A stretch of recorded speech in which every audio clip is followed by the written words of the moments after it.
savez, moi, ce que j'ai voulu démontrer, c'est quoi? Et je continuerai à le démontrer. C'est qu'il n'y a pas de limite autre que le ciel. C'est qu'on ne doit pas s'interdire de rêver. Que ce n'est pas parce qu'on est une femme, qu'on est jeune, qu'on est noir, qu'on est africain, qu'on n'a pas le droit d'aspirer aux plus hautes fonctions. Moi, j'ai envie que la génération qui vient se dise « je peux être astronaute, je peux être Barack Obama, je peux être président du Sénégal, je peux… » Vous voyez ce que je veux dire?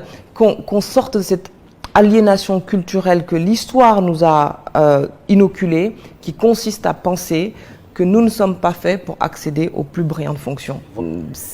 J'appartiens à cette génération de Sénégalais, comme toutes les générations de Sénégalais, qui sont dans l'enracinement par rapport à leurs racines, bien sûr, mais qui sont aussi dans la conquête de l'universel en permanence. Je me suis adaptée à la France, tout comme je me suis adaptée aux États-Unis, tout en étant capable de revenir au Sénégal et de danser le mbalax et de manger du diabougène. Aujourd'hui, plus aucun problème du monde ne pourra se régler en dehors de l'Afrique. Toutes les solutions passeront par le continent africain. Que ce soit la question des migrations, que ce soit la question du réchauffement climatique, la question des femmes, la question du terrorisme, toutes ces questions-là, qui sont des problèmes globaux, mondiaux, ne trouveront leur solution que sur le continent africain. Et moi, je conçois ce basculement du monde, j'ai ma réponse, avec l'Afrique au centre.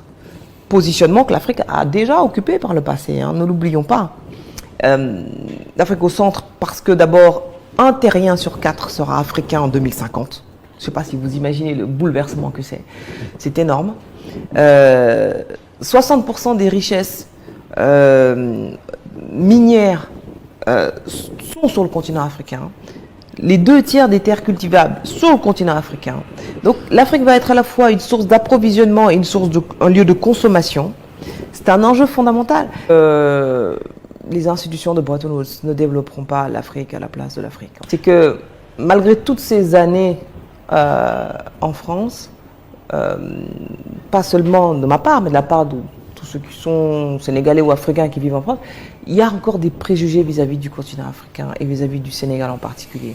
Il y a encore des gens pour stigmatiser des personnes par rapport à leur couleur de peau, par rapport à leur origine. Et donc, si j'ai voulu enseigner, par exemple, l'Afrique au centre du monde, c'est parce que j'ai voulu, d'une certaine manière, réhabiliter le continent africain, les cultures africaines, aux yeux des pays occidentaux dans lesquels nous vivons. C'est très important que nos héros soient les leurs comme les leurs sont les nôtres quelquefois. Ousmane Dan Fodio, Chaka, Ménélik, Samori Touré, Thierno Souleymane Ba, toutes ces personnalités-là ont structuré, ont fait l'identité de ces pays-là. Simplement, ils sont méconnus. Et en méconnaissant l'histoire des pays africains, on méconnaît aussi notre identité. Je suis née au Sénégal, j'y ai passé une grande partie de mon enfance. Je l'ai quitté à regret du fait des métiers de mes parents. À l'âge de 9 ans. Ah oui. Mais je n'ai jamais oublié le Sénégal et le continent africain. D'ailleurs, j'ai gardé la nationalité sénégalaise et je n'étais exclusivement sénégalaise jusqu'à l'âge de 21 ans. Donc, et non seulement je n'ai jamais oublié, mais j'ai toujours suivi, parce que d'une certaine manière, moi je porte le Sénégal sur mon visage, dans mon cœur, dans mes attitudes, dans ma manière d'être. Et donc je suis un ambassadeur, une ambassadrice du Sénégal partout où je suis. Et ça c'est normal. Et quand le Sénégal souffre, je souffre. Quand le Sénégal est heureux, je suis heureuse. Et tout ce qui le concerne me concerne. Donc c'est normal. Et aujourd'hui, en fait, si j'ai voulu enseigner sur l'Afrique notamment, c'est parce que je veux faire honneur, d'une certaine manière, à ma patrie de naissance, parce que j'ai envie de l'accompagner, d'aider, d'apporter ma contribution. J'ai beaucoup fait au niveau de la France. Mais il faut aussi rendre au Sénégal parce que ce pays m'a éduqué aussi. Oui. Nous sommes des êtres hybrides. Nous vivons dans l'hybridité culturelle, un mélange. Nous avons su... Vous assumez ?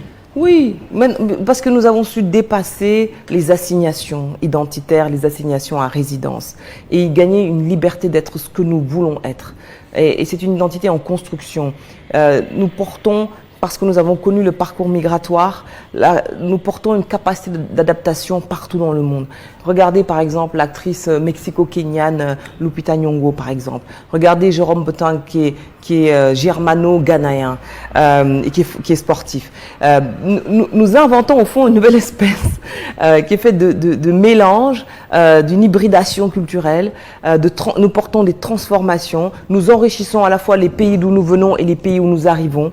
Et ça, c'est exceptionnel, parce que ça échappe à toute assignation, à tout enfermement et à toutes les cases. C'est peut-être pour ça que des fois, nous faisons peur à beaucoup. Nous faisons peur aux pays d'origine. On ne sait pas qu'est-ce qu'on veut faire de nous quand nous sommes au Sénégal, cette diaspora. Et en même temps, on ne sait pas quoi faire de nous quand nous sommes en France, parce qu'on a toujours l'impression de déranger.